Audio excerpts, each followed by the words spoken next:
جد الحسن والحسین ابی القاسم محمد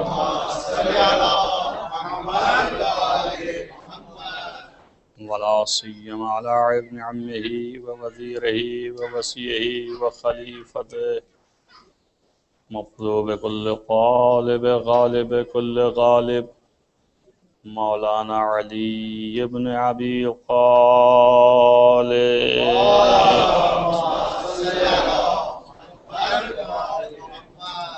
وآله الطيبين الطاهرين المعصومين المظلومين الذين أذهب الله عنهم الرجس وطهرهم تطهيرا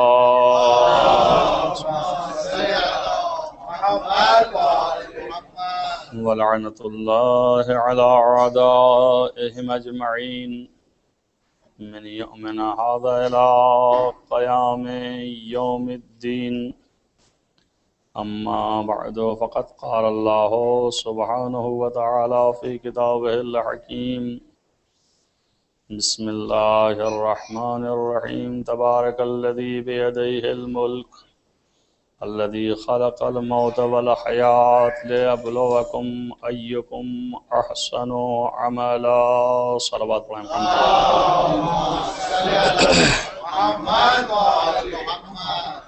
آپ سبھی حضرات ایک مرتبہ سورہ حمد اور 3 مرتبہ سورہ قل اللہ کی تلاوت فرما کر کے مرحوم مغفور علی عباس رضوی صاحب کی روح کو بخشیں۔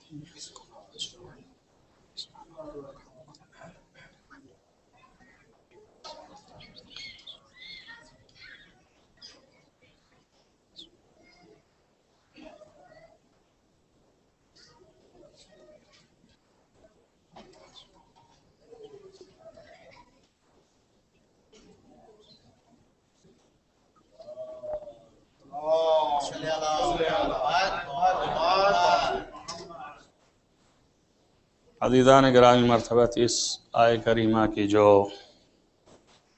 29ویں پارے کی ابتدا یہیں سے ہوتی ہے، سورہ ملک کی پہلی آیت ہے۔ اس کو میں نے سرنامہ کلام قرار دیا ہے اور اس کے اندر بعنوان اس کے کہ خود آیت کا مطلب کیا ہے ظاہری طور پر وہ میں آپ کے سامنے پیش کر رہا ہوں، اور ایصال ثواب کی مجلس ہے۔ ظاہر ہے کہ میرے لیے بھی سخت ہے، ایک بہت ہی نزدیکی دلی لگاؤ ایسے شخص کی مجلس ہے کہ اس کا اثر میرے اوپر ہے، تو میں صحیح کروں گا کہ اس آیت کے ذیل میں ان کی زندگی اور ان کے عمل کی عکاسی کروں۔ آیہ کریمہ جس کے اندر ارشاد رب العزت یہ ہے کہ اس کی ذات اللہ کی مبارک ہے، پاک و پاکیزہ ہے اور منزہ ہے، کہ جس کے ید قدرت میں ملک کائنات اسی کے ہاتھوں میں ہے، جس کی ید قدرت میں ملک کائنات ہے، اور وہ ذات وہ ہے کہ جس نے موت کو بھی خلق کیا ہے اور زندگی اور حیات کو بھی خلق کیا ہے۔ اب یہ کہ کس لیے خلق کیا ہے، اس کی وجہ کیا ہے خلق کرنے کی، تو خود ہی اسی آیت میں بیان کر رہا ہے، لِيَبْلُوَكُمْ أَيُّكُمْ أَحْسَنُ عَمَلًا، تاکہ اللہ یہ آزمائش کرے کہ تم میں کون سب سے زیادہ اچھا اور حسن عمل والا ہے۔ اور یہ چیز جو ہے وہ آزمائش کے ساتھ ساتھ یہ بھی بیان کرتا ہے کہ اللہ ہی سب چیز پر قدرت رکھنے والا ہے، تو آزمائش کرنے کا میدان عمل میں اگر کسی کو حق پہنچتا ہے تو صرف اسی فرد کو پہنچے گا جو ہر شے کے اوپر قدرت رکھتی ہو۔ ہر شخص جو ہے وہ آزمائش نہیں کر سکتا، یہ صرف اللہ کی قدرت اور اس کی قوت و توانائی اور اس کی وجہ شاید یہ ہو کہ ہر شعبہ حیات میں کسی بھی انسان کو ہر اعتبار سے ہر برانچز میں کوئی اتنا زیادہ اقتدار نہیں حاصل کہ وہ ہر چیز کو سمجھ سکے۔ صرف اللہ کی قوت ہے اور اس کی قدرت ہے اور اس کا علم ہے۔ کیوں؟ اس لیے کہ حیات یعنی زندگی اور موت یعنی مرگ دونوں کو پیدا کرنے والا وہ ہے، چونکہ خلق کرنے والا وہ ہے، بنانے والا وہ ہے، تو ہر پیچ و خم اور ہر اس کے تمام تر دشواریاں اور آسانیاں اور ہر اس کی چیزیں جو مشکل ہیں اور جو چیزیں آسان ہیں ان سب سے وہی واقف ہے، لہذا وہی یہ سمجھ سکتا ہے کہ اس نزاکت کے ساتھ یہ عمل جو انجام دیا گیا ہے دنیاوی زندگی اور اخروی زندگی یعنی آخرت کی زندگی، ان دونوں میں ربط دیتے ہوئے سب سے بہتر اور احسن یہ عمل کس اعتبار سے تھا؟ آخرت کے اعتبار سے تھا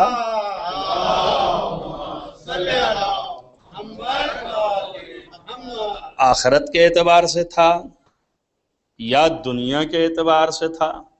بہت سے عمل ہوتے ہیں انسان کے سامنے اور انسان عمل انجام دیتا ہے، صرف دنیا کے کچھ لوگ اسے پسند کرتے ہیں، باقی لوگ نہیں پسند کرتے ہیں۔ بہت سے اعمال ہوتے ہیں کہ صرف دنیا والے اسے پسند کرتے ہیں، آخرت سے کچھ اس کا رابطہ نہیں ہوتا۔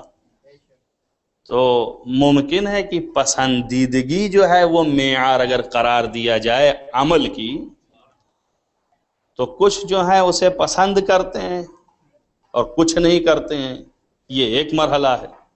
دوسرا اسٹیج جو ہے وہ یہ ہے کہ دنیا کے لحاظ سے وہ قابل پسند ہے لیکن آخرت کے اعتبار سے قابل پسند نہیں ہے۔ تب اس کا فیصلہ کون کرے گا؟ یہ عمل احسن ہے، کون جانے گا اس کو کہ یہ حسن ہے، یہ احسن ہے، یہ اچھا ہے؟ آپ دنیا والوں سے پوچھیں گے اگر دنیاوی عمل ہے تو وہ کہیں گے بڑا اچھا ہے، اس عمل کی اچھائی میں کیا شک ہے آپ کو؟ اور آپ کے دماغ میں تو صرف یہی ہے کہ آپ مین میخ نکالا کرتے ہیں۔ اور اگر آخرت والوں سے پوچھیں گے جو آخرت کا عمل ہے تو وہ کہیں گے وہ اس سے بہتر ہے، لیکن دنیا والا کہے گا ماں چھوڑو اس کے چکر میں کہاں پڑے ہو، وہ عمل تو ہمارے سمجھ ہی میں نہیں آیا، وہ بات تو ہمارے دل پر بیٹھی ہی نہیں، وہ طریقہ اور انداز عمل ان کا مجھے پسند نہیں ہے۔ تو دنیا میں مختلف ذائقے کے لوگ ہیں اور مختلف ٹیسٹ ہے ان کا، جو کہ اخروی ہے اور دنیاوی ہے، اور بیچ بیچ کے بھی ہیں، کچھ ایسے ٹیسٹ کے ہیں کہ تھوڑی دنیا بھی ساتھ رہے اور تھوڑی آخرت بھی ساتھ رہے۔ یہ بھی دنیا بڑی وسیع ہے، اس میں بھی جو ہے وہ ممکن ہے کہ صحیح راستے پر ہو یہی نظریہ رکھتے ہوئے، اور ممکن ہے کہ صحیح راستے پر نہ ہو، وہ اس طرح سے کہ جس کو وہ سمجھ رہا ہے کہ یہ آخرت والی چیز ہے وہ اللہ کے نزدیک آخرت والی چیز نہ ہو، اور فیصلہ اللہ کے ہاتھ میں ہے۔ کیوں؟ اس لیے کہ جنت اور جہنم اسے بانٹنا ہے، اسے دینا ہے، آپ اور ہم تو کچھ ہے ہی نہیں۔ دنیا میں اگر ہم اور آپ صرف اپنی زندگی کے اعتبار سے ایک آدمی کی تحسین کریں کہ بڑے اچھے تھے، اور ایک آدمی کی برائی کریں، ہمیں چھوڑیے ان کا تذکرہ کہاں کر رہے ہیں، تو یہ ہمارا اور آپ کا نظریہ ہوگا. لیکن آیا یہ کہنا جو ہے تنہا، کیا اس آدمی کے آخرت کے اوپر جو نتیجہ نکلنے والا ہے کوئی اثر پڑے گا؟ چند آدمی جو ہیں کہیں کہ یہ بڑے اچھے تھے، چند آدمی کہیں کہ یہ بڑے برے تھے، تو ان کے اچھا کہنے میں یا ان کے برا کہنے میں اس آدمی کا اللہ کے نزدیک جو بانٹنے والا ہے جنت اور جہنم، کیا اثر پڑنے والا ہے اس آدمی کے اوپر؟ کوئی اثر پڑے گا؟ کوئی اثر نہیں پڑے گا. تو اثر کہاں پڑے گا؟ اثر وہاں پڑے گا کہ جہاں خدا آزمائش کر رہا ہے، یعنی وہ یہ دیکھ رہا ہے کہ یہ جو عمل انجام دے رہا ہے یہ مجھے پسند ہے یا نہیں. اس کی پسند معیار ہے. جب اس کی پسند معیار ہو گئی اور دنیا کی پسند معیار نہ بنی، تو اب ہمیں ہر عمل یہ دیکھ کے کرنا ہے کہ اس کی رضایت کے مطابق ہے تو یہ عمل اس کے نزدیک پسند ہے. اگر اس کی رضایت کے مطابق نہیں ہے تو یہ عمل اس کے یہاں پسند نہیں ہے. ممکن ہے ان کو پسند ہو، ممکن ہے ان کو پسند ہو. اب یہاں پر ایک چیز میں نے آپ کے سامنے رکھی ہے بات کو، صرف اس تمہید کو اس لیے کہ یہ آپ کے سامنے روشن کروں کہ دنیا کے لوگ جو پسند کرتے ہیں، آپ نے نتیجہ سنا کہ ان کی پسند ان تک محدود ہے. جو بھی وہ کہتے ہیں کہ یہ اچھا ہے، جو بھی عمل دیکھ کے، وہ ان کی پسند جو ہے انہی تک محدود ہے.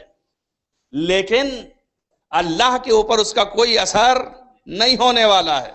بس اسی کو اگر آپ پلٹ دیں، اللہ کی پسند کے مطابق اگر عمل ہوتا رہا ہے تو اللہ کو تو پسند ہے ہی، لیکن دنیا کا کوئی فرد ایسا نہیں ہے کہ اسے برا کہہ سکے. تو اس کے معنی یہ ہو گئے کہ اگر الوہی رضایت اور خدائی رضایت کو کوئی شخص مد نظر رکھ کے عمل انجام دے تو اسے دنیا میں بھی شہرت ہے اور آخرت میں بھی شہرت ہے. صلوات پڑھیں محمد والا.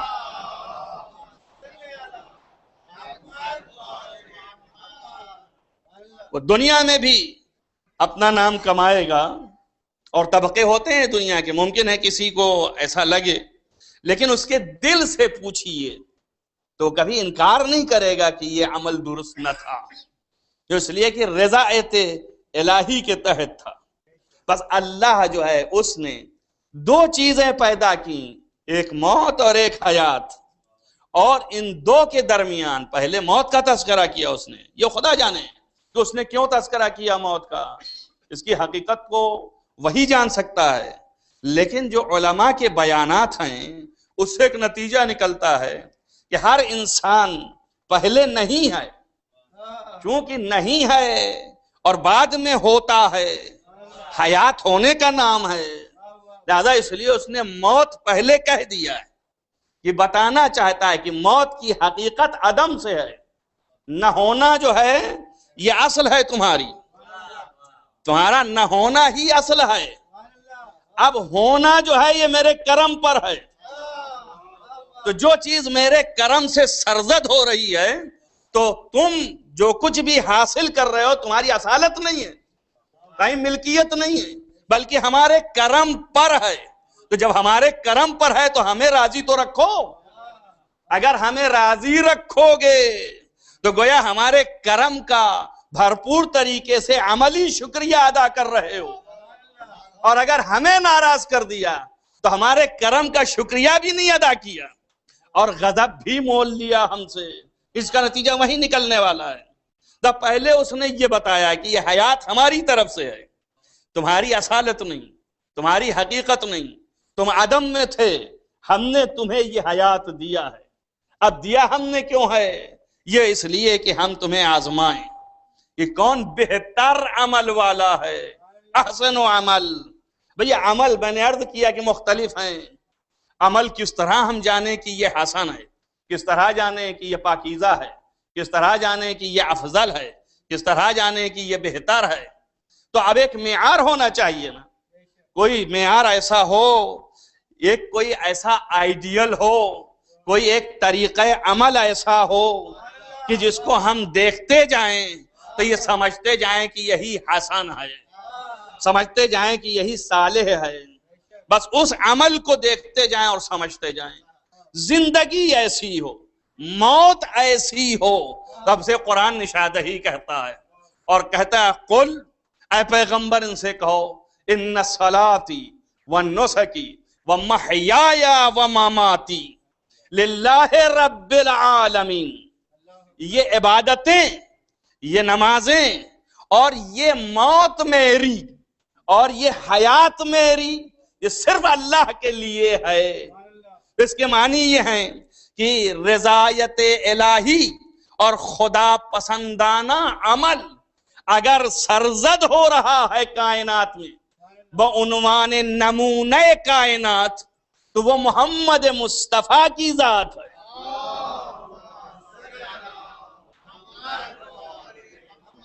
کہ جس کا ہر عمل اللہ کی رضایت کے مطابق ہے، صرف اللہ کے لیے ہے۔ یعنی خدا خود کہلوا رہا ہے، نبی خود نہیں کہہ رہا ہے، کہلوا نبی کی زبان سے رہا ہے، اور خود کہہ رہا ہے تم کہو اس بات کو۔ دیکھیے آپ، نزاکت ہے اس کے اندر۔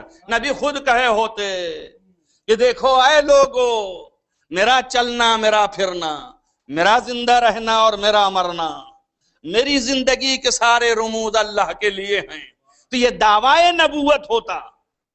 اور دعویٰ کرنے میں تو کوئی بھی دعویٰ کر سکتا ہے کہ میں نیک عمل ہوں، میں عمل صالح والا ہوں، میں عمل میں بڑا اچھا ہوں، میرا کوئی مساوی نہیں، میرا کوئی بدل نہیں۔ اور بھائی میں جتنا چاہوں کہوں، لیکن دلیل کیا ہے؟ اور پھر اس کے بعد اللہ کے نزدیک رضایت اس کی محرز ہو، متحقق ہو، موجود ہو، اس کی دلیل کیا ہے؟ یہ تو وہی بتا سکتا ہے نا۔ تو یہاں پر یہ نزاکت ہے کہ کہا محمد تم کہو میری طرف سے، یعنی دنیا کو بتاؤ کہ تمہارا ہر عمل مجھے پسند ہے۔ تو اب محمد کا ہر عمل پسند ہے اللہ کو، اگر ان کی حیات ہے تو وہ بھی پسند، زندگی کا ہر عمل، ہر گوشہ پسند، اور مرنا بھی ان کا پسند، وہ جس طرح سے بھی مر جائیں وہ اللہ کو پسند۔ اب اگر کوئی ان کی موت سے انکار کرے تو رضایت خدا سے انکار کر رہا ہے، اگر کوئی ان کی حیات سے انکار کرے تو رضایت خدا سے انکار کر رہا ہے، عبادت سے انکار کرے، زندگی کے رموز سے انکار کرے تو خدا کی رضایت سے انکار کر رہا ہے، محمد کی حیات سے نہیں انکار کر رہا ہے۔ اب یہ ایک نمونہ ہے، نمونہ تو بنا کے رکھ دیا، اب اس نمونے کے مطابق ہمیں چلنا ہے، اپنی زندگی گزارنی ہے، ان کے مطابق جینا ہے، ان کے مطابق مرنا ہے، ان کے مطابق عبادتیں کرنی، ان کے مطابق حیات کو اپنے سنوارنا ہے، سب کچھ ان کے مطابق کرنا ہے۔ اللہ نے کہا تم کہو کہ یہ پسندیدہ ہے ہم کو، اور یہی نمونہ بنا کے بھیجے گئے۔ اب قیامت تک کے لیے یہی نمونہ رہتے، دوسرے کی ضرورت تھی ہی نہیں ہمیں، بس یہی ہے اور یہی۔ یا رسول اللہ، آپ جب خود نمونہ بن گئے ہیں تو اب ہم آپ ہی کو دیکھ کے زندہ رہیں گے، آپ ہی کو دیکھ کے مریں گے، آپ ہی کی جس طرح سے حیات ہے ایسے ہی زندگی گزاریں گے، یہی معیار ہے۔ مگر نہیں، تمام کتابیں اہل سنت کی اس بات کے اوپر گواہی دیتی ہیں کہ جب نبی کے سامنے سوال ہوا کہ آپ بتائیے ہم کیسے جئیں، ہم کیسے مریں، ہم کیسے دنیا میں رہیں، ہم کیسے عبادتیں انجام دیں، ہم کس طرح سے رہیں، تو آپ نے فرمایا کہ من اراد ان یحیی حیاتی، جو شخص یہ چاہتا ہے کہ میری زندگی جیے، وَيَمُوتَ مَمَاتِي، اور میری موت مرے، فَلْيَتَوَلَّ عَلِيًّا، علی ابن ابی طالب، تو اسے چاہیے علی کی محبت اختیار کرے، علی کی محبت۔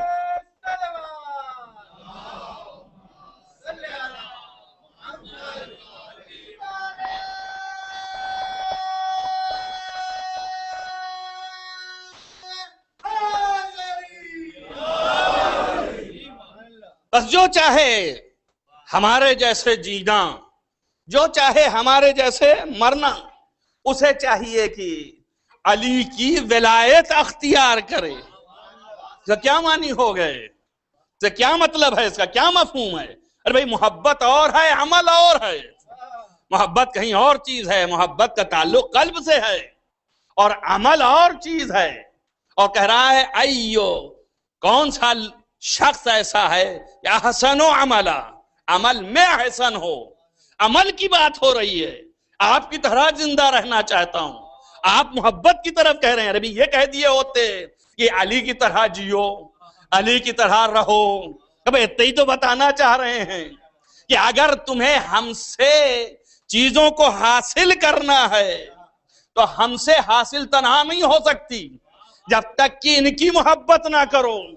ٹھیک ہے، یہ کہہ دیا ہوتا کہ بھائی ان کے اوپر چلو، کہ بھائی یہ چلنے کا بھی دعویٰ کر لیتے لوگ، لیکن چونکہ چلنا صحیح طریقے سے ممکن نہیں ہے جب تک کہ اٹریکشن نہ پیدا ہو، اور یہ پیدا نہیں ہوتا جب تک کہ دل کو رغبت نہ ہو، دل کو رغبت نہیں ہوتی جب تک کہ محبت نہ ہو۔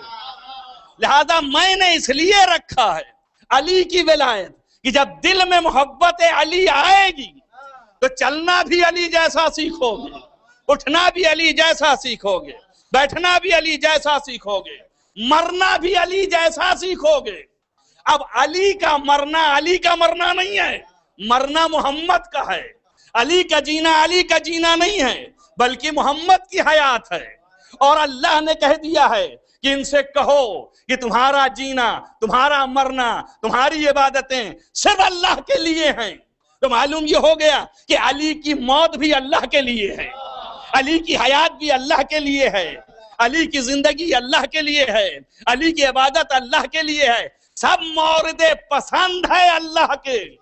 یہاں تک تو رسول کی بات تھی جو میں لے آیا آپ کے پاس، اب دلیل کیا ہے کہ مورد پسند ہے؟ میں اسے جلدی سے کہہ دوں کہ اگر مورد پسند نہ ہوتا تو شب ہجرت اپنی رضایت نہ دیتا، رضایت دے کے بتایا سوئے بھی تو خدا پسند آنا، جاگے بھی تو خدا جیسا۔ صلوات محمد علیہ وسلم۔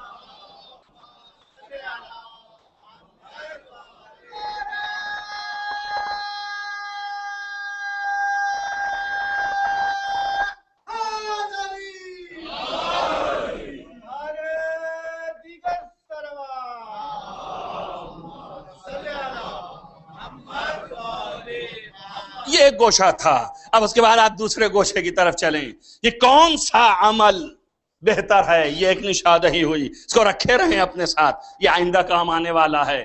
یہ کون سا عمل؟ بھئی عمل تو ہر قسم کا ہوتا ہے، دیکھیں ایک عمل جو ہے ایسا ہے کہ صرف اس کے دائرے تک ہے، یعنی جتنی اس کی وسعت ہے اسی دائرے تک وہ اثر رکھتا ہے، اس سے زیادہ وہ اثر نہیں رکھتا ہے۔ مثال کے طور پر آپ نماز پڑھتے ہیں تو نماز کا ایک اثر جو ہے ایک محدود دائرہ تک ہے۔ جو نماز کا اثر ہے وہی روزے کا اثر تو نہیں ہے نا، ورنہ ضرورت کیا تھی؟ ایک ہی عبادت ایسی کر لیتے اور روزہ نہ کرتے۔ معلوم ہے کہ اس کا اثر کچھ اور ہے، اس کا اثر کچھ اور ہے، اور جو روزے کا اثر ہے وہ زکوٰۃ کا نہیں ہے، زکوٰۃ کا اثر کچھ اور ہے اور روزے کا اثر کچھ اور ہے۔ بس مثال دے رہا ہوں یہ عبادت میں، اسی طرح آپ کی روزمرہ کی زندگی میں بھی آپ کو ملے گا۔ جو بھی عمل آپ انجام دیں گے، تجاری عمل ہے تو یہ تجاری عمل تجارت کے میدان تک محدود ہے، اور اگر معاشراتی عمل ہے، اٹھنا بیٹھنا، اخلاق کا دکھانا، تو یہ اس حد تک محدود ہے، اس کا تجارت سے کوئی ربط نہیں ہے۔ اس طرح ہر عمل محدود ہے، اور جب محدود ہے تو ایک جہت سے، ایک طرف سے، دوسرے عمل سے ممکن ہے کہ بہتر نظر آئے، لیکن دوسرے طرف سے وہ بہتر نہیں ہے۔ کیوں؟ اس لیے کہ جو اس میں ہے وہ اس میں نہیں ہے، اور جو اس میں ہے اس حیثیت سے اس میں نہ ہونے کی وجہ سے وہ افضل ہے، لیکن جو اس میں ہے اس حیثیت سے یہ افضل نہیں ہے، اور جو اس میں نہیں ہے اس میں ہے، اس حیثیت سے یہ افضل ہے۔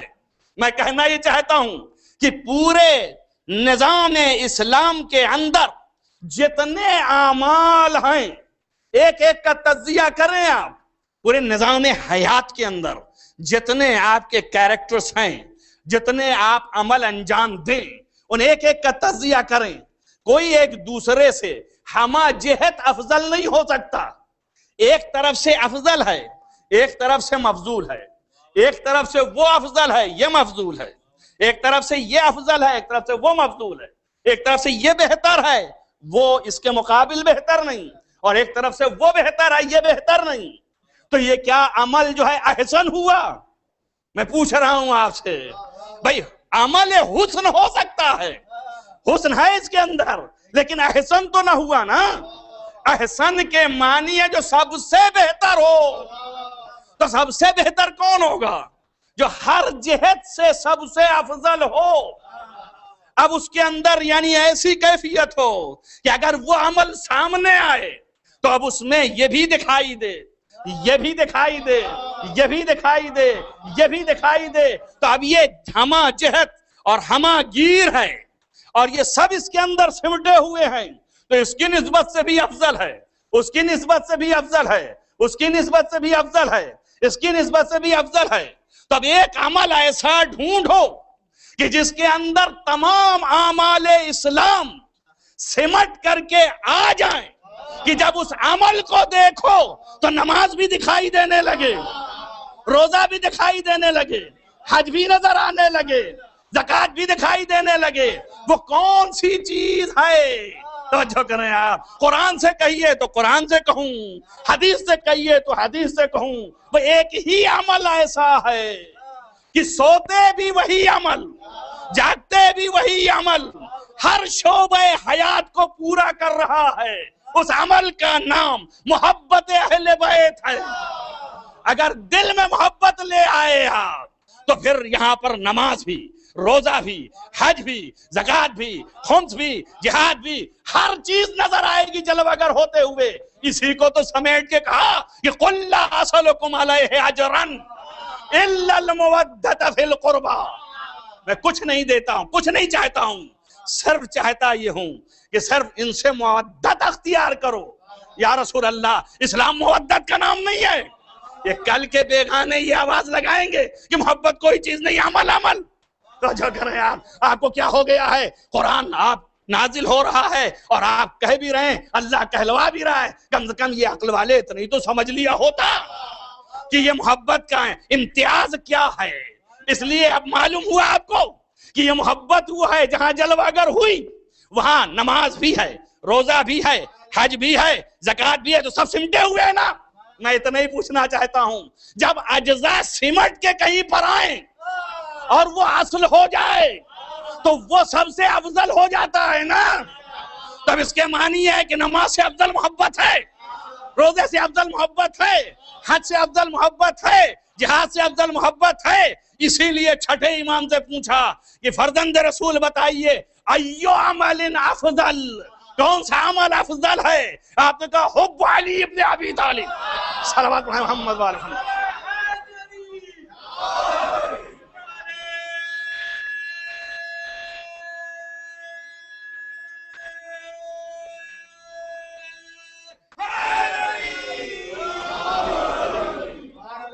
اب آپ دیکھیں نا، جب یہ سما گیا تو آپ نے افضل عمل، احسن عمل تو اپنے قلب میں سما لیا. جب یہ سما گیا تو اب اس آئینے میں نماز بھی دکھ رہی ہے، اس آئینے میں روزہ بھی دکھ رہا ہے، اس آئینے میں اخلاق بھی دکھ رہا ہے. اب اس میں ہر چیز تل رہی ہے، سب اسی کے اندر سمٹی ہوئی ہے. اسی کو قرآن نے کہا کہ جناب والا قُلْ لَا أَسْأَلُكُمْ عَلَيْهِ أَجْرًا إِلَّا الْمَوَدَّةَ فِي الْقُرْبَى وَمَنْ يَقْتَرِفْ حَسَنَةً، اور جو اس حسنہ سے چپک جائے. توجہ کریں آپ، ایو عمل جو ہے کون سا؟ احسن عملا. یہاں پر بتا رہا ہے کہ من یخترف حسنۃ، یہ محبت ایسی حسنہ ہے کہ جو اس سے چپک جائے فنزد فیہا لہو حسنا، تو پھر اس کے اندر میں حسن ہی حسن پیدا کرتا چلا جاتا ہوں. توجہ کیا آپ نے؟ اس کے معنی کیا ہو گئے کہ جب روزہ خالی انجام دیا آپ نے تو روزہ تھا، جب آپ نے حج کیا تو حج تھا، جب آپ نے نماز پڑھی تو نماز تھا. ابھی بحث اس سے نہیں ہے کیسے پڑھی اور کیا پڑھا اور قابل قبول ہے کہ نہیں، میں اس سے بحث نہیں کر رہا ہوں. میں تو یہ کہہ رہا ہوں کہ جو کیا آپ نے ایک ہی چیز تھی، نماز پڑھا تو نماز تھی، روزہ رکھا تو روزہ تھا، حج کیا تو حج تھا، لیکن کہیں یہ نہیں کہ نماز پڑھتے جاؤ تو میں تمہارے اندر بڑھاتا جاؤں گا حسن، روزہ رکھتے جاؤ تو میں بڑھاتا جاؤں گا، اور یہی سب حسن ہے، توجہ رہے آپ کو، تو یہ سب حسن ہے، جتنا کرتے جاؤ گے اتنا لکھتا جائے گا، لیکن یہ مودت، یہ محبت ایسا حسنہ ہے کہ نزد فیہا لہو حسنہ، کہ جیسے یہ تم نے سمایا تو پڑھا 1 رکعت تھا، توجہ کریں، بنایا میں نے 1000 رکعت، توجہ کیا آپ نے، تو اب حسن بڑھ گیا کہ نہیں بڑھ گیا؟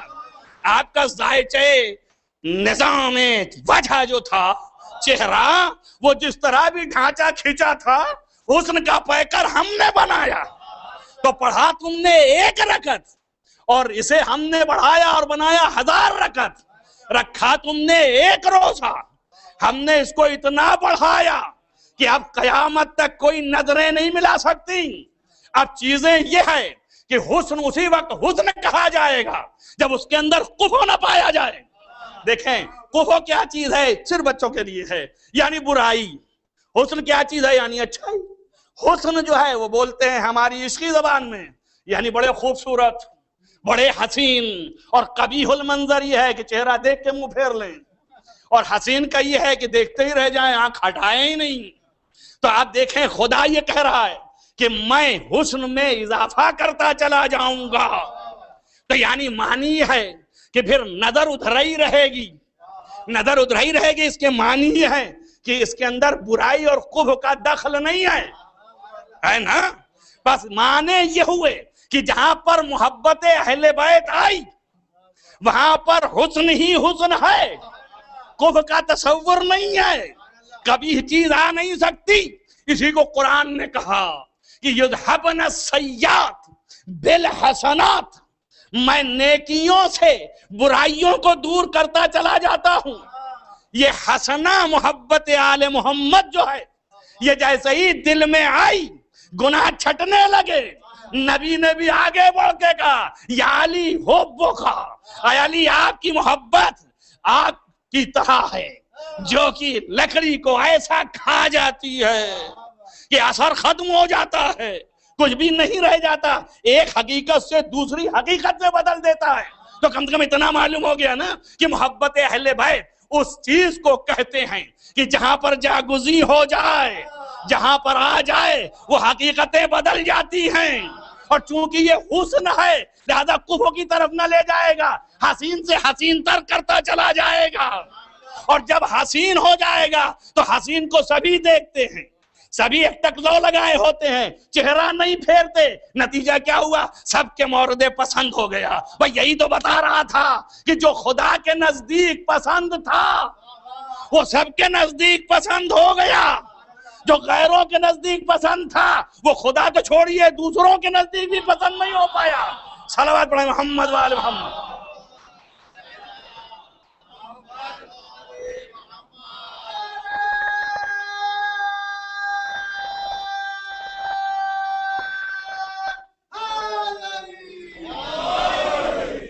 اب دیکھیں یہ ہے محبت، اور اس ولایت کے اختیار کو نبی سے بھی احترام کے ساتھ، انبیاء سے بھی احترام کے ساتھ، اور خود تمام عالم سے اللہ نے عہد لیا ہے، وعدہ کیا ہے۔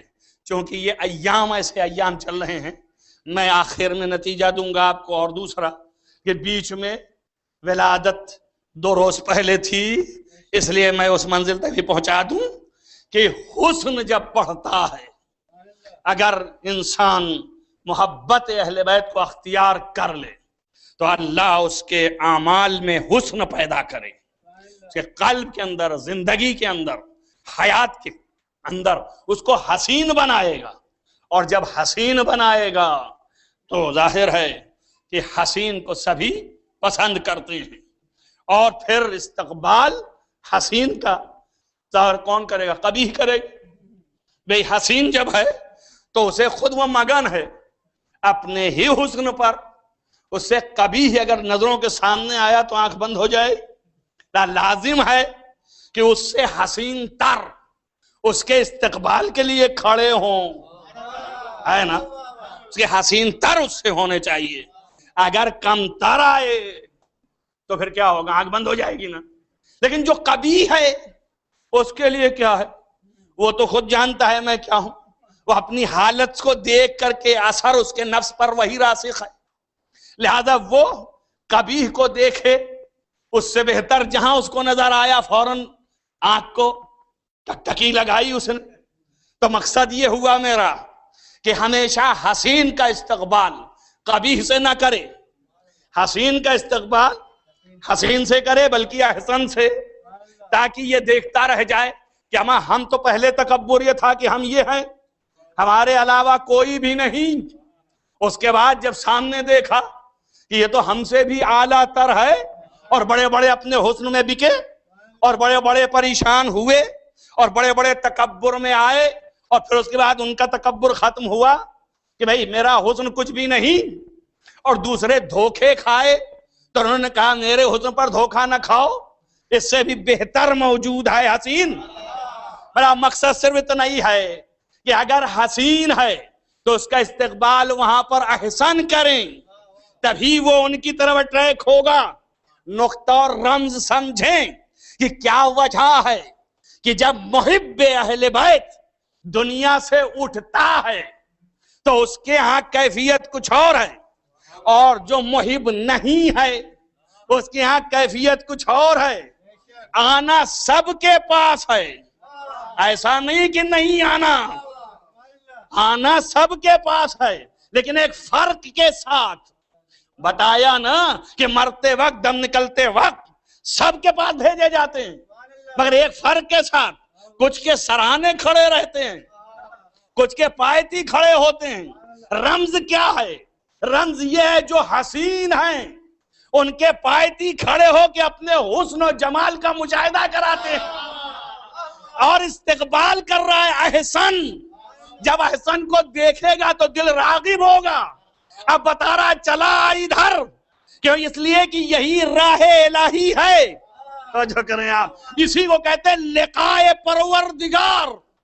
من یرجو، جو شخص جو ہے یہ امید کرے کہ اپنے پروردگار سے ملے، فَلْيَعْمَلْ عَمَلًا صَالِحًا، اس کو چاہیے عمل صالح انجام دے، اور یہی عمل صالح حسن بنائے گا اور حسین ہوگا. تب اس کے مقابل میں احسن آئے گا، اور جب احسن آئے گا تو اس کے چہرے کو دیکھ کے تاب نہ لا پائے گا.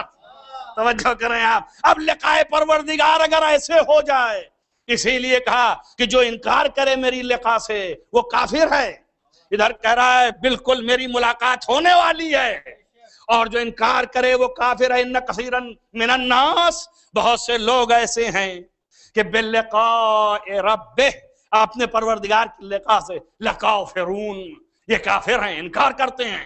اور جو چاہتا ہے مجھ سے ملاقات کرنا وہ عمل صالح انجام دے، یعنی اس کا مطلب لقاء ہوگی، ملاقات ہوگی. اور ملاقات آمنے سامنے کو کہتے ہیں. اگر اللہ آمنے سامنے آ جائے تو قانون تو یہی ہے، پھر وہ اللہ نہ رہ گیا. تو اب لقاء کیسے ہوگی؟ توجہ کریں آپ. اس کے معنی کچھ ایسے ہیں کہ جن کی ملاقات خدا کی ملاقات ہوگی. توجہ کریں آپ. لقاء پروردگار. کیوں نبی نے کہا کہ ان کے جیسے جیو، ان کے جیسے مرو، لہذا ان کی محبت دل میں رکھو، احسن بنتے جاؤ، پھر یہ احسن تمہارے سامنے آئیں تو لقاء پروردگار متحقق ہو. تو اب تو سمجھ میں آیا نا کہ خدا تو آنے والا نہیں ہے. میں نے ایک مجلس میں کہا تھا، کبھی آپ نے اس کی طرف توجہ دی یا نہیں، کہ وہاں پر جب موسیٰ سے کہا اور موسیٰ نے کہا کہ میں دیکھنا چاہتا ہوں، دیکھوں گا، تو اب اللہ نے کہا یہ کیا گھامڑ پنے کی بات کر رہے ہو؟ کہا یہ قوم کہہ رہی ہے میں کیا کروں؟ کہا بھائی قوم کے ساتھ تو تم کم سے کم عقل مند تھے، یہ مطالبہ نہ کرتے. کہا یا اللہ ستا ڈالا، پریشان کر ڈالا. تو اللہ نے کہا پھر آؤ اس پہاڑ پر، اگر مجھے تم نے ہرگز تم دیکھ نہ پاؤ گے، لیکن اس کے بعد دیکھو کیا صورتحال ہے. تو اب میں یہاں پر یہ سوال کر رہا تھا اس مجلس میں کہ جناب جب موسیٰ کے سامنے پھر آیت میں نقل کیا کہ یہ نور چمکا اور موسیٰ غش کھا کے گر گئے، تو چمکا تو غش کیسے کھائے؟ جب تک کہ آنکھوں میں اثر نہ آیا اس وقت تک غش آ ہی نہیں سکتا. تو اس کا مطلب یہ نور جب چمکا تو آنکھوں میں اثر آیا، اور جب آنکھوں میں اثر آیا تو اتنی دیر کے لیے، جتنی دیر آنکھ نہ بند ہوئی تھی اتنی دیر تم مشاہدہ کر لیا. توجہ کرو میری بات، اتنی دیر مشاہدہ کر لیا نا. اور اگر ایک لمحے کے لیے ان بصر سے، ان بصارت سے کوئی مشاہدہ کر لے تو پھر خدا نہیں رہتا، وہ ہے نا، خدا تو نہیں ہے نا. اس لیے کہ خود کہہ رہا ہے کہ وہ ساری کائنات کو اپنی آنکھوں سے دیکھ رہا ہے. وَلَا تُدْرِكُ الْأَبْصَارَ، لیکن کائنات کی آنکھیں نہیں دیکھ سکتی. تو موسیٰ نے ایک لمحے سے ہی جو مشاہدہ کر لیا، اور وہ اگر خدا کا نور تھا، توجہ کرنا میری بات پر، تو پھر خدا دکھ گیا نا. اور جب دکھ گیا تو خدا نہ رہا. توجہ کریں آپ. تو ادھر یہ قاعدہ کہتا ہے کہ خدا نہ رہے، اس لیے کہ ہرگز نہیں دیکھ سکتے. تو یا اللہ جب دیکھ نہیں سکتا تو دکھا کیوں رہا ہے؟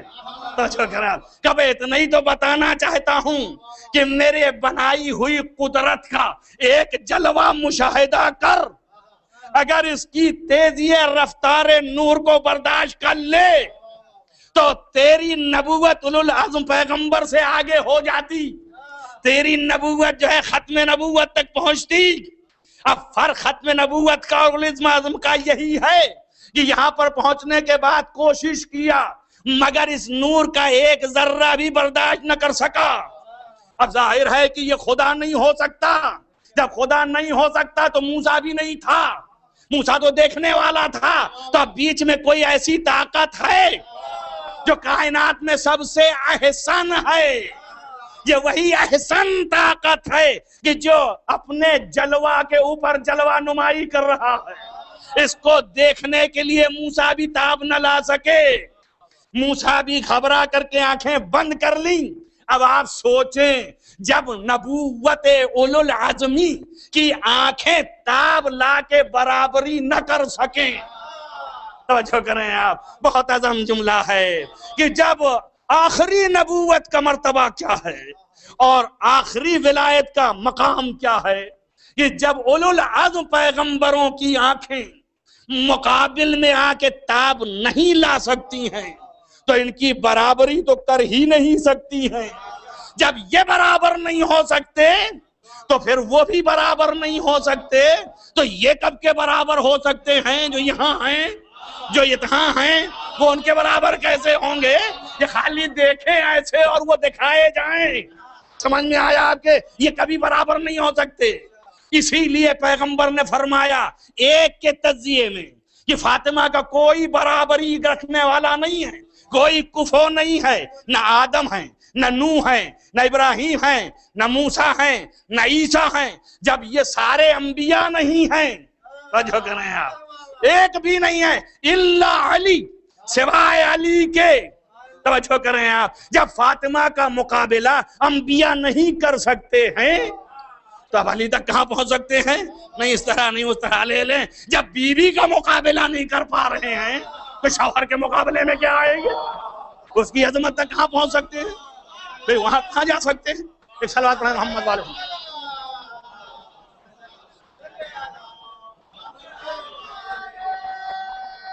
احسن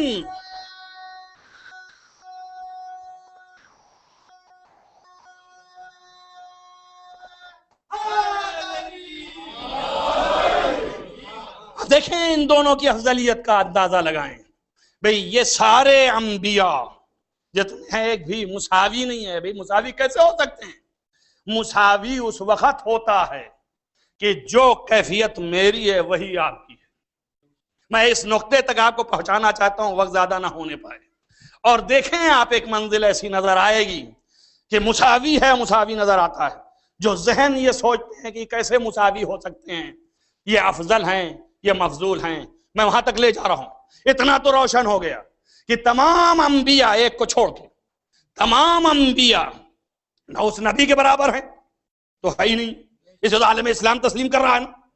اور نبی نے کہہ دیا کہ فاطمہ کے برابر بھی نہیں ہے اور دیکھ لیا آپ کی نہیں ہے. اب میں ایک اور چیز آپ کے ذہن میں دلیل کے طور پر دیتا جاؤں کہ کیسے نہیں ہے. آپ دیکھیں جس کی ولادت تھی 2 دن پہلے تمام روایتیں، چاہے وہ مومن کے انداز سے ہو، چاہے وہ امام کے انداز سے ہو، چاہے وہ مہدی موعود کے انداز سے ہو، جتنی روایتیں ہیں سب یہ کہتی ہیں کہ جب یہ ظاہر ہوں گے تو عیسیٰ نماز پڑھیں گے اور یہ نماز پڑھائیں گے، یہ آگے ہوں گے اور یہ پیچھے ہوں گے۔ نبی فیصلہ کر کے گئے ہیں کہ جب بھی نماز میں کھڑے ہو تو اس کو اپنے آگے کھڑے کرو جو تم سب میں افضل ہو۔ اور یہ امت نے بھلا دیا، ہر بٹر بیچنے والے کو بھی آگے کھڑا کر دیتے ہیں۔ پتہ ہے نا آپ کو امت کا حال تو عجیب و غریب ہے، صبح اس کو گالی دے رہے تھے، اس وقت اس کے پیچھے کھڑے نماز پڑھ رہے۔ بہرحال لیکن نبی نے جو فرمایا، ان کہا کہ قدمو، تم لوگ مقدم کرو بے افضلکم، جو تم میں افضل ہو، سب میں جو افضل ہو۔ تو اب کم سے کم مقام نبوت میں تو ایسا نہیں ہوگا جیسے امت کر رہی، وہاں تو اس کا لحاظ ہوگا نا کہ افضل کون ہے، مفضول کون ہے، امت کرے یا نہ کرے اس سے بحث نہیں، لیکن مقام نبوت میں نبی تو کرے گا ہی نا۔ کیوں ایسا افضل مقدم کیا نا، افضل ہو گئے بھائی، کیوں افضل؟ راز پہچانے کیوں افضل، بیچ میں ٹھہر کے بات کی آخر میں کیوں افضل بھائی، جیسے عیسیٰ ویسے یہ، اور جیسے یہ ویسے عیسیٰ مساوی ہو جائے، اور مساوی تک ذہن جاتا ہی نہیں پہلے تو امت کہہ رہی ہے بھائی وہ نبی ہیں، یہ تو ان کی امت میں پیدا ہوئے ایک نبی، تو یہ مساوی بھی نہیں ہے، تو کمتر ہیں، لیکن وہاں وہ آگے ہیں یہ پیچھے ہی کیوں؟ اور قاعدہ ہے کہ افضل، تو افضل ہوں گے تبھی تو ہوگا، یار نہیں افضل نہیں ہو سکتے۔ میں نے کہا اچھا ایسے نہیں سمجھ میں آتا، قرآن پر عقیدہ ہے تجھے تو قرآن میں ڈھونڈ کی افضل ہے کہ نہیں۔ دیکھیے افضل وہ ہے کہ جس کا عقیدہ دل میں رکھا جائے، مفضول وہ ہے کہ جو اس کا عقیدہ رکھے۔ میری بات کو سمجھ رہے ہیں نا؟ افضل وہ ہے کہ جس کا عقیدہ رکھا جائے، مفضول وہ ہے کہ جو عقیدہ رکھے۔ یہ نہیں ہے کہ حضرت آخر الزمان، لفظوں پر غور کرنا سنبھل کے سننا، اپنے زمانے کا امام، اپنے زمانے کا ولی، اپنے زمانے کا صاحب اختیار، اپنے زمانے میں اس کو نبی مانے، ہو ہی نہیں سکتا۔ نبی ہے لیکن اپنے زمانے کا اس کو نبی نہیں مان سکتا۔ توجہ کریں آپ، صرف اپنے نبی کو نبی مان سکتا ہے نا، لیکن غیر کو نبی ہے، وہ اپنے زمانے کا ہے، اس زمانے کا نبی نہیں ہے، اس زمانے کا امتی ہے اس نبی کا۔ نہیں سمجھ میں آیا بھائی؟ رسول اللہ یہ نبی ہیں، ان کے زمانے میں موسیٰ آئیں تو کیا رسول اللہ اپنے زمانے کا نبی مانیں گے ان کو؟ یہی نا کہ ہاں نبی تھے اپنے زمانے میں، لیکن ان کو ماننا ہے موسیٰ کو کہ یہ نبی ہیں میرے۔ جو کہنا ہے ہم اگر یہ ایمان نہ رکھیں تو ان کا ایمان ختم ہو جائے، اگر یہ ایمان نہ رکھیں تو ان کی نبوت چلی جائے۔ قرآن کہتا ہے کہ اذا اخذ اللہ میثاق النبیین، جب اللہ نے نبیوں سے عہد لے لیا اور کہا لما آتیتکم من کتاب و حکمت، جب تمہارے پاس میں نے تمہیں کتاب و حکمت دے دیا، ثم جاءکم رسول مصدق لما معکم، پھر اس کے بعد رسول آئے گا، جو رسول آئے اور وہ چیز لے کے آئے کہ جو تمہارے پاس ہے اس سب چیزوں کی تصدیق کرتا رہے، تو پھر لتؤمنن، تم کو چاہیے کہ تم لوگ اس کے اوپر ایمان لے آنا، ولا تنصرنہ، اور تم سب کو چاہیے کہ اس کی نصرت کرنا۔ تو اس آیت نے تو یہ بتایا نا کہ نبی پر یہ فرض نہیں ہے کہ موسیٰ کو اپنے زمانے کا نبی مانے، لیکن موسیٰ پر یہ فرض ہے کہ نبی ان کو مانے، ایمان لے آئیں۔ تو جو چیز افضل ہوتی ہے اسی کو ایمان لے آیا جاتا ہے، مفضول کا کام ہے ایمان لے آنا، اور افضل جو ہے واقع ہوتی ہے کہ اس کے اوپر ایمان لے آیا جائے۔ تو اب یہ نبی کے اوپر ایمان لے آنا، اسی کی نصرت کرنا، اور اس کے بعد یہ بھی کہا کہ یہ عہد یاد ہے، تم لوگ اس کا وعدہ کرتے ہو اور تم سب لوگ جو ہے گواہی دو۔ سب نے وعدہ کیا، کہا پھر تم سب گواہ ہو جاؤ، میں بھی گواہ ہوں، فمن تولی من بعد ذالک، جو شخص اس سے پھر جائے، یعنی کیا ایمان نہ لے آئے اور نصرت نہ کرے، تو پھر اولئک فاولئک ہم الفاسقون، تو وہ سب فاسق ہو جائیں گے، یعنی نبی نہیں رہ جائیں گے، سب فاسق ہو جائیں گے۔ اور جو کریں آپ اس نبی کی نبوت نہ مانیں تو یہ سارے جو ہیں وہ فاسق ہو جائیں۔ تمام انبیاء اس کی نبوت کا اقرار کریں، ایمان لے آئیں، نصرت کریں، تو اب یہ نبی افضل ہو گئے، تمام انبیاء سے ہو گئے نا، یہاں تک روشن ہے۔ اب دکھائیے آپ کہ آدم آئے ہوں ان کے اوپر ایمان لانے کے لیے، نوح آئے ہوں، ابراہیم آئے ہوں، موسیٰ آئے ہوں، کوئی ان کی مدد کرنے آیا ہو، کوئی آیا؟ کوئی بھی نہیں آیا۔ تو علماء نے اس کا حل یہ بتایا، یہ تو علماء کہہ رہے ہیں، میں اس کو سنا رہا ہوں، ابھی آخر میں ہوں۔ علماء نے اس کا حل یہ بتایا کہ آدم کے زمانے میں نبی آئے نہیں، تو اس نبی کے اوپر ایمان کیسے لے آتے؟ بھائی زمانہ ایسا تو نہیں تھا کہ آدم کے اختیار میں ہوتا کہ پلٹا لیتے، لہذا ان کے اختیار میں تھا بھی نہیں، تو ایمان لاتے کیسے؟ دادا ایمان لائے نہیں، چلنے لگے تو اپنے بات کو وسیع قرار دیا، کہا اگر آئے تو تم ایمان تو نہیں لانا، لیکن میری طرف سے بھی ایمان لے آنا۔ ابھی میں علماء سے جھگڑا کروں گا کہ بھائی ایمان ایسی چیز ہے کہ کوئی کسی کی طرف سے لا نہیں پاتا، توجہ کیا آپ نے؟ یہ کیا آپ کہہ رہے ہیں؟ اب میری طرف سے لے آنا اور مدد بھی میری طرف سے کرنا۔ اس کے بعد وہ بھی ٹھہرتے رہے، نہیں آیا، وہ جانے لگے تو انہوں نے دوسرے کو وصیت کیا، الی آخر کہیے وقت لیتا رہوں کہیے چھوڑ دو، یعنی تمام نبی ایک کے بعد دوسرے نبی اپنے وصی سے یہ وصیت کرتا چلا گیا، یہاں تک کہ حضرت عیسیٰ تک وصیت آئی۔ یہ علماء کا بیان ہے، حضرت عیسیٰ تک وصیت آئی، اور یہ وصیت حضرت عیسیٰ کو پورا کرنی چاہیے تھی، کہ اسی وجہ سے اللہ نے اٹھا لیا اوپر۔ جب نبی آئیں گے تو یہ آئیں گے، سب کی طرف سے ایمان بھی لے آئیں گے اور بیعت بھی کریں گے اور نصرت بھی کریں گے، مگر پیغمبر آئے یہ نہیں آئے۔ ہو گئی بات نا؟ اب یہاں پر یا تو یہ آیت قابل عمل ٹھہری یا نہیں۔ عیسیٰ تو آتے نظر نہیں آئے، تو عیسیٰ کے بعد بھی وصایت رہے گی یا ختم ہو جائے گی؟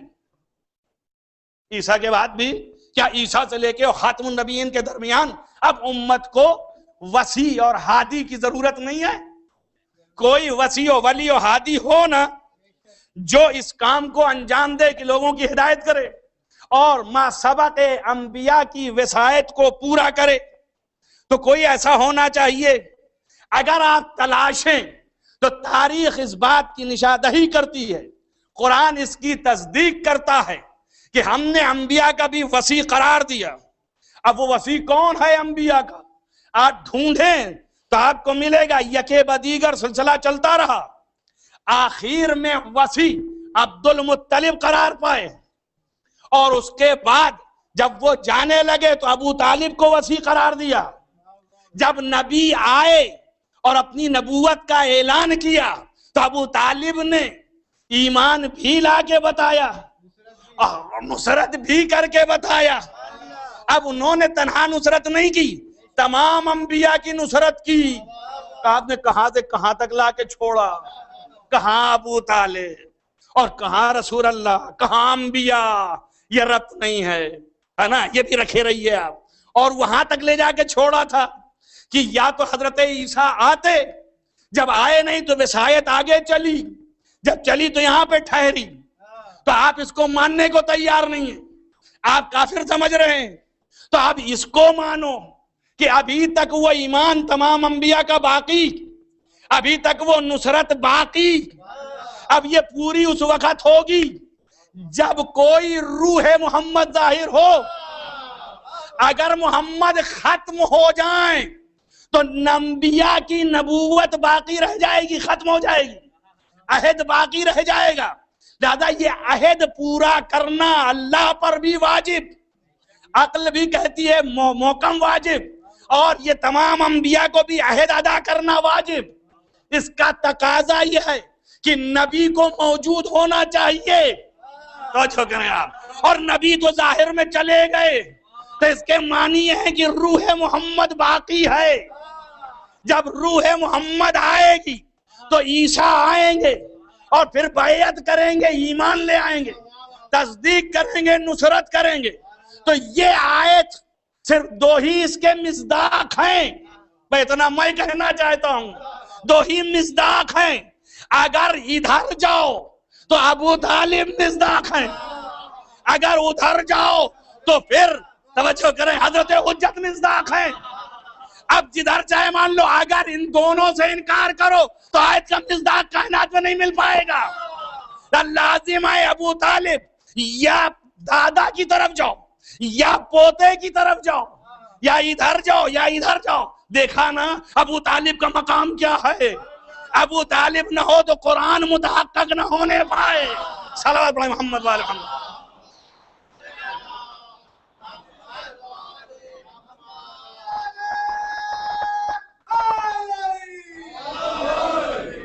جب یہ آئے گا تو پھر وہ ایمان لے آئیں گے، اور یہ اس بات کی دلیل ہے، یہ قرآن وہ موجود ہے اور وہ افضل ہے۔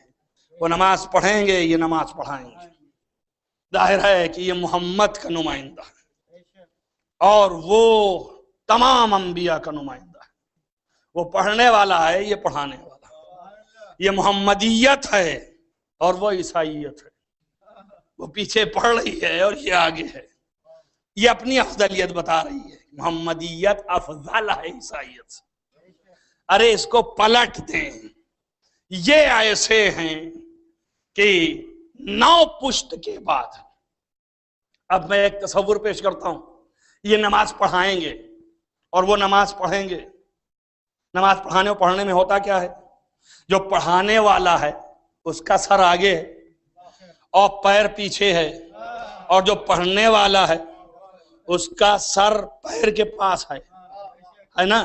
اب یہ ایک تصور کیجئے آپ کہ امام زمانہ پڑھا رہے ہیں، ان کے قدم پر حضرت عیسیٰ کا سر ہے نا، اور وہ پڑھ رہے ہیں، یہ پڑھا رہے ہیں۔ اس کو دونوں طرف ایک لکیر لے جائیے، ادھر عیسیٰ تنہا نہیں پڑھ رہے ہیں کہ اس لیے کہ سارے انبیاء کے وسیع ہیں اور برابر سے بھی نہیں ہیں، اس لیے کہ سب کے بعد آئے ہیں۔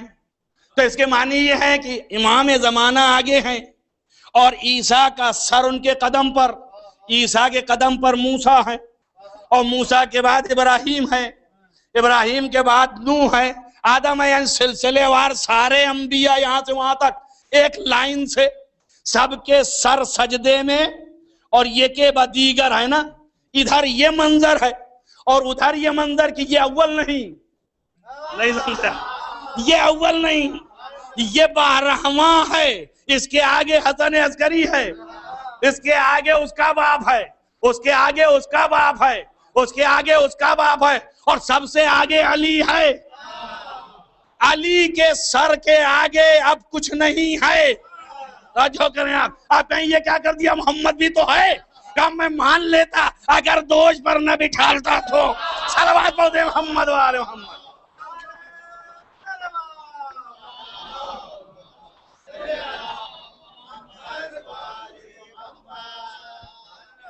افضلیت، اب آپ حدیث ملحظہ فرمائیں کہ معلوم یہ ہوا کہ تمام انبیاء سے افضل امام زمان علیہ السلام، اور امام زمانہ علیہ السلام کی بنیاد علی ابن ابی طالب ہے۔ یہ افضل ترین ہے۔ ڈفرنس اندازہ کیا آپ نے، انبیاء 11 مرتبہ نیچے ہیں، اگر 11 مرتبہ وہ آگے بڑھیں تب مقام علی تک پہنچ سکتے ہیں۔ تب قرآن نے کہا رفعناہ مکانا علیہ، ہم نے اس کو بلند کر دیا۔ یہ مقام علی، جو علی کا مقام ہے، افضل ترین کائنات، اور دلیل یہ ہے، فرمایا ان الحسن والحسین سید شباب اہل الجنہ۔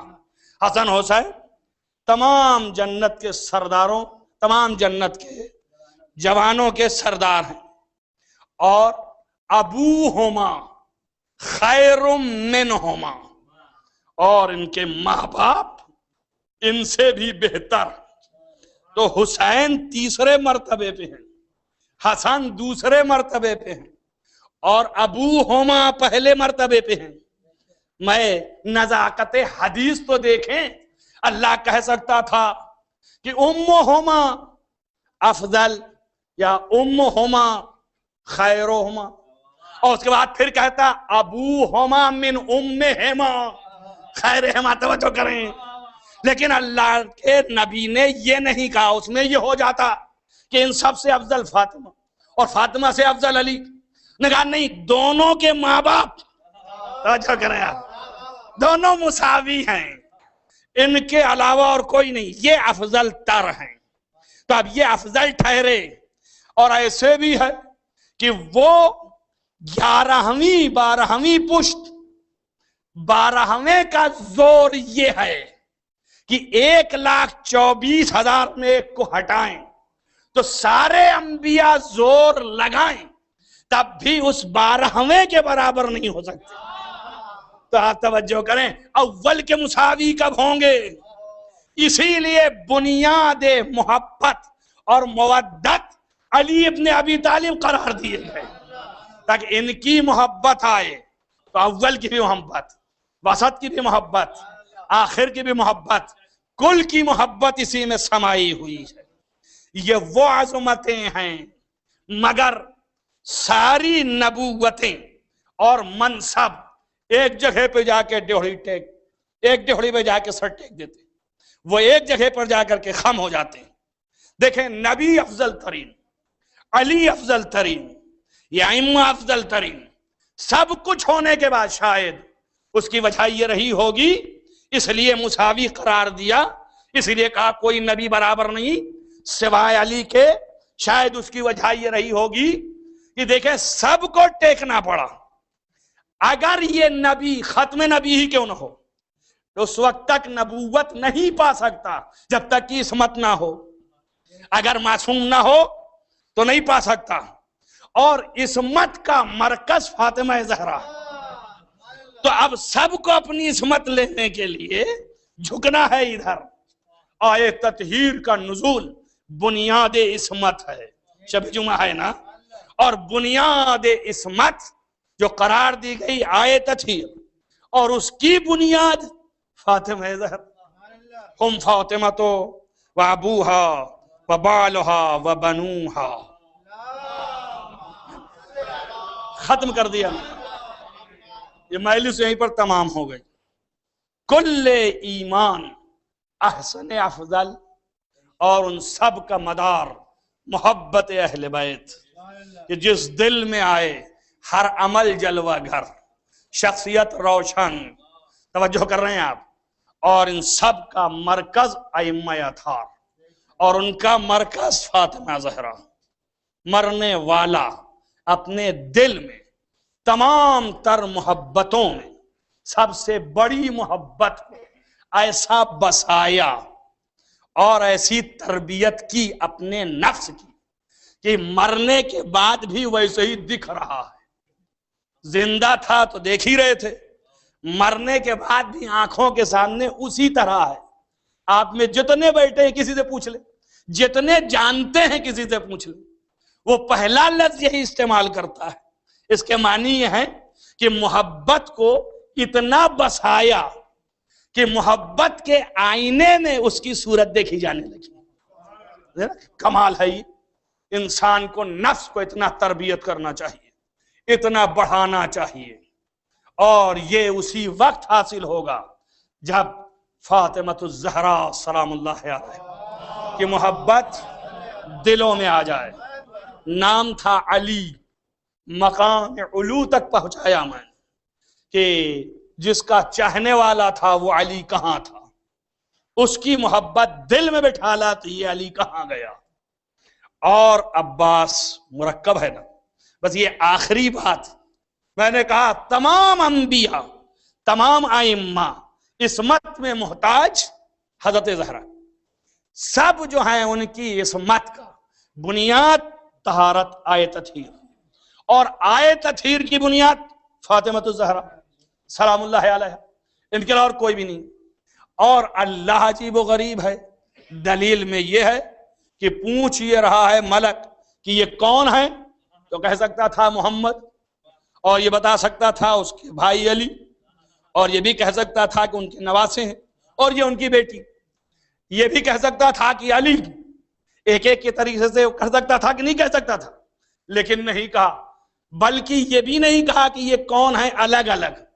یہ کہا ہم فاطمہ، ہم یعنی سارے کے سارے، ان سب کی پہچان آج سے عصمت کے آئینے میں.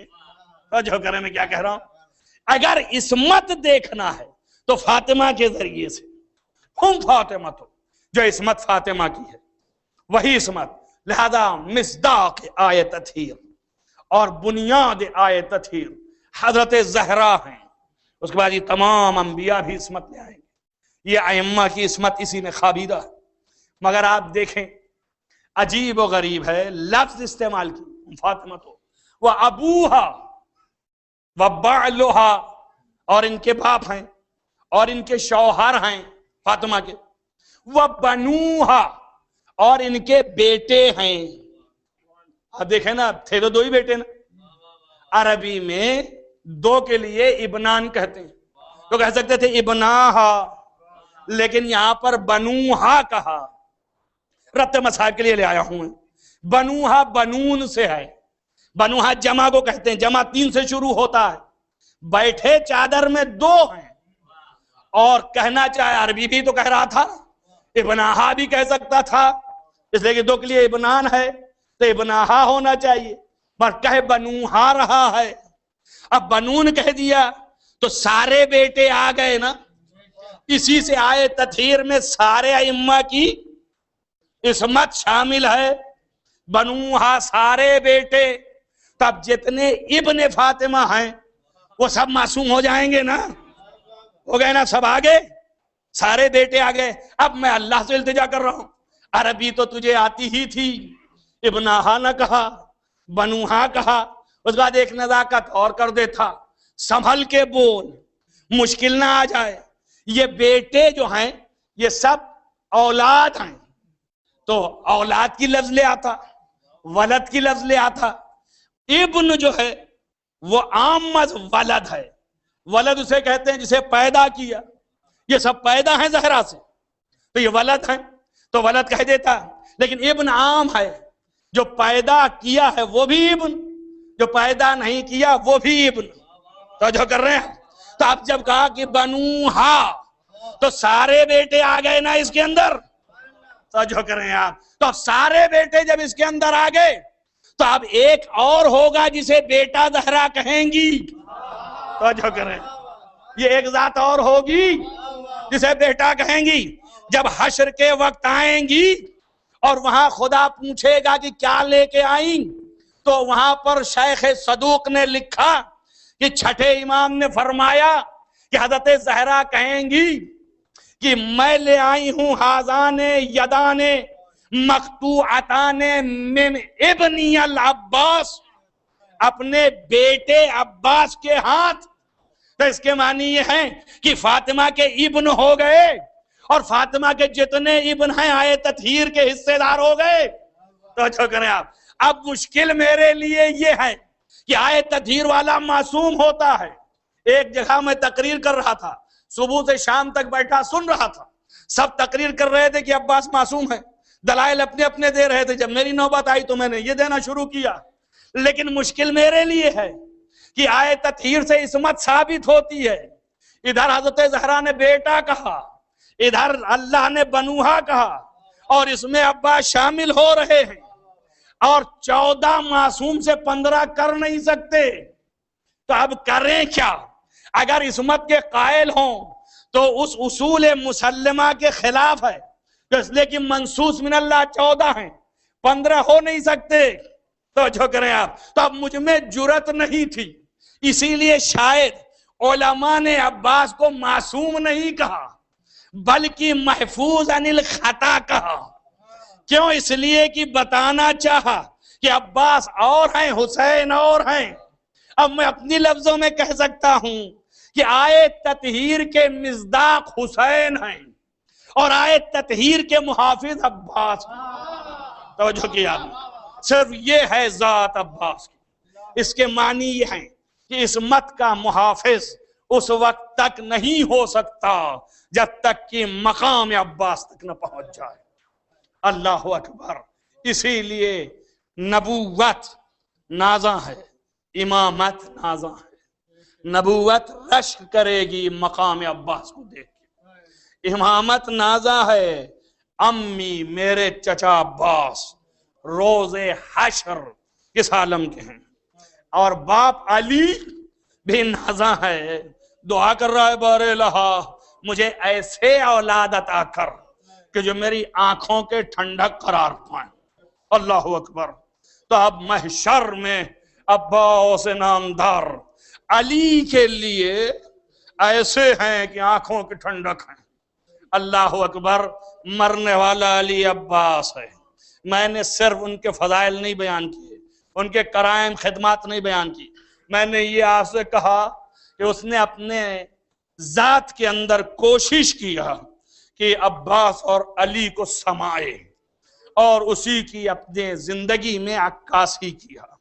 عزیزان گرامی، مرنے والا دنیا سے اٹھ گیا، مگر یہ بتاؤ کہ جب دنیا سے گیا تو اس کے ساتھ کوئی ظلم تو نہیں ہوا تھا، کسی قسم کا کوئی ظلم تو نہیں ہوا تھا. اولادیں موجود ہیں، بیٹے ہیں، بیٹیاں ہیں، زوجہ ہیں اور بھتیجے ہیں، اہل خاندان ہیں، سب سراہنے ہیں. میں خطاب کروں گا مرحوم کو کہ خوش نصیب آپ بھی ایک طریقے سے اصلی وطن سے بچھڑے ہیں اور آپ بھی ایک طریقے سے غریب الوطنی میں تھے، مگر اتنا نہ تھا.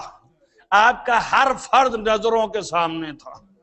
لیکن عزیزو، ایک غریب الوطن ایسا تھا کہ جس کا کوئی بھی نظروں کے سامنے نہیں تھا. روایت میں فقرے آئے ہیں فَنَظَرَ يَمِينًا وَشُمَالًا، دائیں دیکھتے تھے اور بائیں دیکھتے تھے. اب پکارتے تھے عباس، اے بھئی عباس آؤ. ظالم خنجر لیے سر پر سوار. عزیزان گرامی، میرے تصورات تاریخی اعتبار سے یہ ہے کہ حضرت عباس کی قدر حسین ابن علی علیہ السلام کے دل میں کس قدر تھی کہ آخری وقت نہ اپنے نانا کو پکارا، نہیں کہا بابا اے علی مرتضیٰ اے شیر خدا آئیے مدد کیجئے، نہ اپنے بھائی حسن کو پکارا، نہ اپنی ماں کو پکارا، بلکہ روایت نے لکھ رہا کہ پکارا تو اپنے بھائی عباس کو. اس کے معنی یہ ہیں کہ دنیا کو پیغام دے کے جا رہے ہیں کہ امامت و نبوت کا سہارا عباس ہے، اسی سے امامت و نبوت کا پیغام باقی رہے گا. عزیزان گرامی، پکارا عباس آؤ. آپ سوچیں ادھر کا تصور تھا، اب ادھر کا تصور لیں کہ جب حسین ابن علی نے ایسے موقع پہ پکارا ہوگا تو جو نہر فرات پر لیٹا ہے ہاتھ تو کٹ گئے ہیں، لیکن میرا تصور صادق کہتا ہے کہ میت میں ایک مرتبہ زلزلہ پیدا ہوا ہوگا. یہ آقا مجبور ہے ورنہ یہ عباس ابھی آتا. اللہ اکبر. عزیزو، عجیب و غریب غم ہے، عجیب و غریب غم ہے. آپ دیکھیں اس غم میں جو خبریں جاتی ہیں، اعزاء کے مرنے کی خبریں باہر بھی جاتی ہیں. جو ان کے لوگ ہوتے ہیں وہ جب سنتے ہیں اور محب ہوتے ہیں تو آنکھوں سے آنسو جاری ہوتے ہیں نا، اور یاد کر کے روتے ہیں، صفات کو یاد کر کے روتے ہیں. تاریخ نے عجیب و غریب یہ بات بتائی کہ جب عباس دنیا سے اٹھے تو ان کی ایک ماں مدینے میں تھی.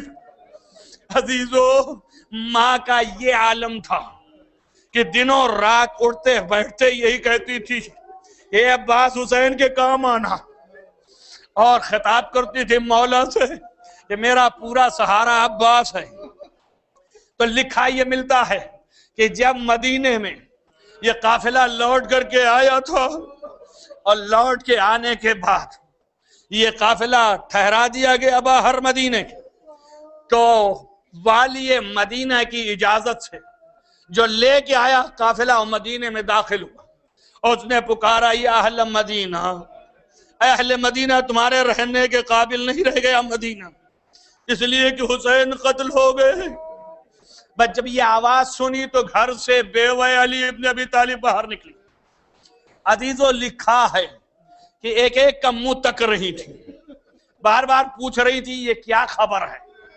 عزیزو یہ بھی لکھا ملتا ہے، سید ابن طاؤس لکھتے ہیں کہ جب خبر مدینے میں پہنچ گئی اور بی بی زینب اپنے جد کے پاس آئیں، اپنے جد کے بابا کے پاس آئیں کہ صرف اس لیے کہ پرسہ دیں اپنے بھائی کی شہادت کی، وہاں پر پرسہ دیا نانا کی قبر پر اور پرسہ دے کے جانے لگی تو ایک مرتبہ ایک بی بی کھڑی تھی، اب یہ جا رہی جنت البقیع، دور سے نگاہ کیا، دیکھا بی بی نے کہ ایک بی بی جا رہی ہے جن کے سر کے بال سفید ہیں، کمر جھکی ہوئی ہے، پکارا معظمہ آپ کون ہے؟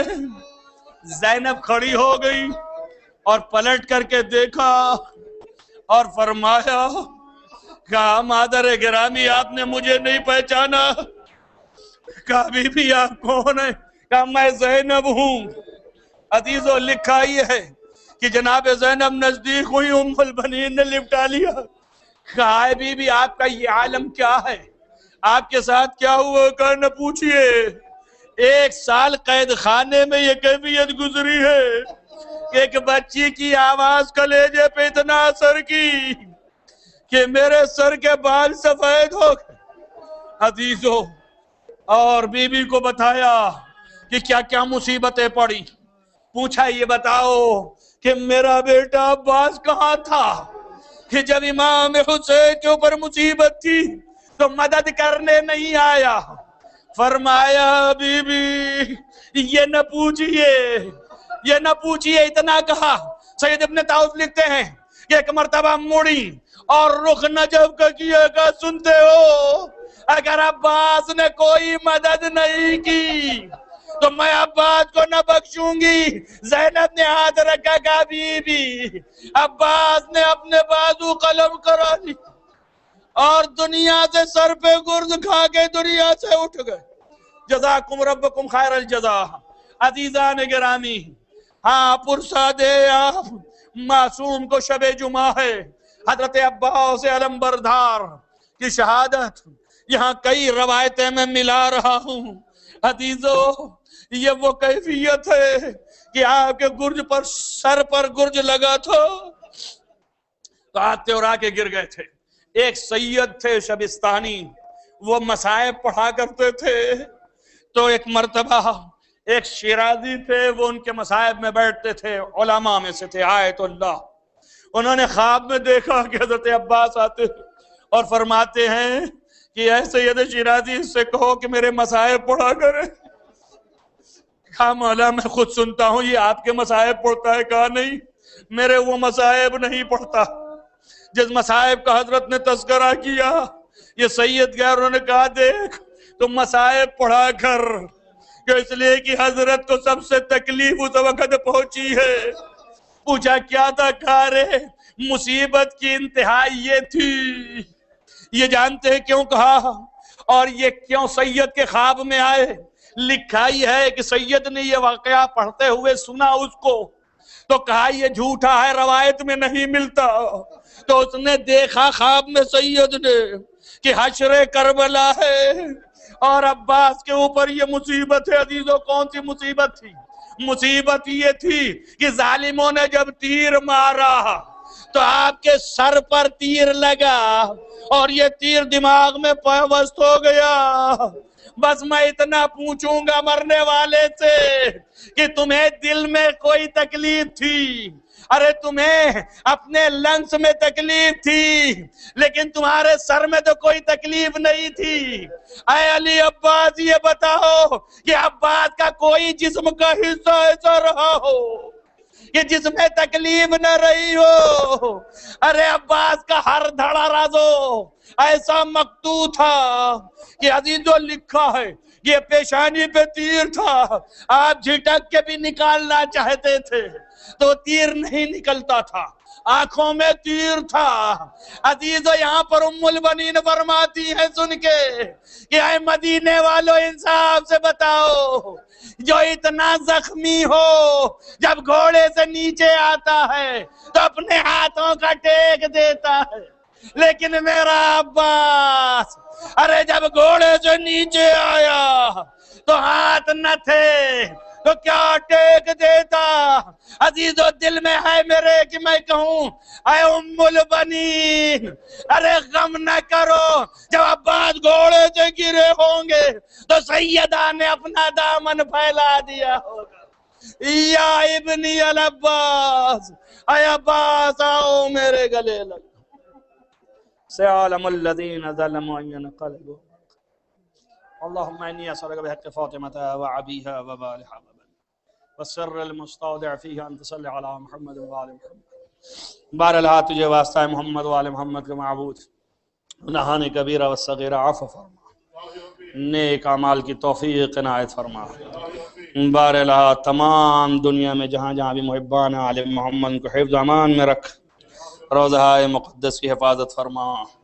معبود تمام حاضرین جلسہ کے دلی مرادوں کو برلا، بہرحال اس عبادت کو قبول فرما۔